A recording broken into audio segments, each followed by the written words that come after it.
ซ้ำเฮาว่าเรื่องมันเป็นจั่งซี้นี่แหละคนเฮาเว้าเรื่องผู้ใดไผน้อสิมาบ้านแม่นเฮามีงูเห่า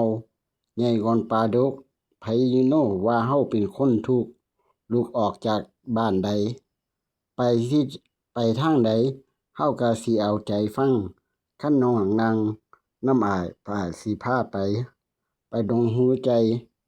ตอนอ้ายไปเจ้าสิมาทางใดว่าใจได้บ่คันดองใจมีวิธีตามไป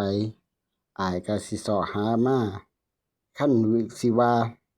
คนเฮาไปแล้วสิแววใจได้หยังบ่คิดถึงใจแม่นถูกเขาไล่ไปอยู่ตำรวจถูกเขาหมวดปลาปลาจ้ม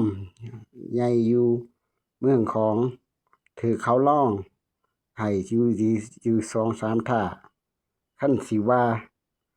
เจ้านี่เป็นคนให้เปลี่ยนไปทำไปเจ้าเฮ็ด